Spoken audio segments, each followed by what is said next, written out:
वो नहीं जानत है जग में कपि संकट मोचन नाम तिहारो। जय जय श्री राम, जय जय बागेश्वर बालाजी महाराज।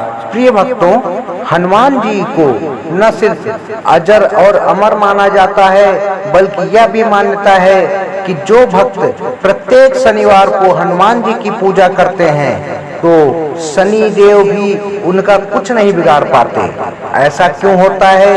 इसके पीछे अनेक कथाएं हैं। एक कथा तो यह है कि हनुमान जी ने रावण के कैद से उल्टे लटके शनिदेव को मुक्ति दिलाई थी। इस समय हनुमान जी को शनिदेव ने वचन दिया था कि वह हनुमान भक्तों को कभी नहीं सताएंगे। इसके अलावा भी कई कथाएं हैं।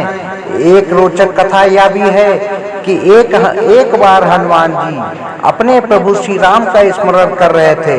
उसी वक्त शनिदेव वहां पधारे और कहने लगे कि मैं आपको सावधान करने आया हूँ। भगवान राम के त्रेता युग की बात दूसरी थी, अब कलयुग का आरंभ हो गया है। भगवान जिस क्षण पृथ्वी से अपनी लीला का समापन किया था उसी क्षण से कलयुग शुरू हो गया था।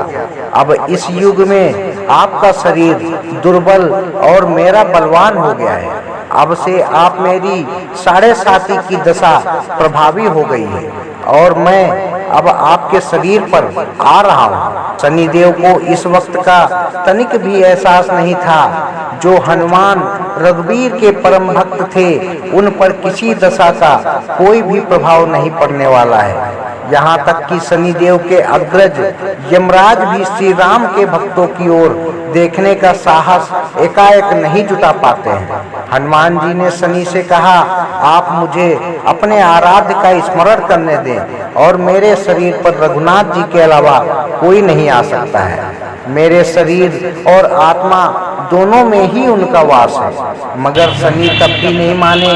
कहने लगे, मैं सृष्टिकर्ता के विधान के आगे विवश हूँ, पूरी है और आप भी मेरे प्रभुत्व क्षेत्र से बाहर नहीं हैं। अतः मैं आपके शरीर पर आ रहा हूँ और आप मुझे रोक नहीं सकते। हनुमान जी ने कहा, मुझ वृद्ध को आप छोड़ दीजिए। लेकिन शनि कहाँ मानने वाले थे। कहने लगे, मैं सबसे ज्यादा मारक ग्रह हूँ और मृत्यु के सबसे करीब तो वृद्ध ही होते हैं, तो मैं आपको कैसे छोड़ दूं। शनिदेव नहीं माने और हनुमान जी के मस्तक पर आ बैठे। फिर हनुमान जी को सिर में खाज हुई। इसको मिटाने के लिए बजरंगबली ने पर्वत को सिर पर रख लिया। यह देखकर शनिदेव ने घबरा कर पूछा कि ये आप क्या कर रहे हैं। हनुमान जी बोले, मैं अपनी खाज मिटा रहा हूँ। यह कहकर उन्होंने दूसरा पर्वत भी सिर पर रख लिया। इस पर शनिदेव ने कहा कि आप इसे उतारिए, मैं आपकी बात मानने को तैयार हूँ। मगर हनुमान जी ने तीसरा पर्वत भी सिर पर रख लिया। अब शनिदेव घबराकर बोले कि आपके शरीर पर तो दूर, अब मैं आपके समीप भी नहीं आऊँगा। लेकिन हनुमान जी ने चौथा पत्थर भी सिर पर रख लिया। अब शनिदेव को कुछ नहीं सूझ रहा था। वह हनुमान जी से बोले कि मैं अब उनको भी परेशान नहीं करूँगा जो आपका स्मरण करेंगे, बस आप मुझे उतर जाने दें।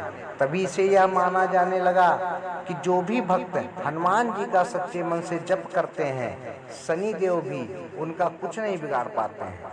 तो आज की ये पौराणिक कथा थी। आशा करता हूँ आपको वीडियो पसंद आया होगा।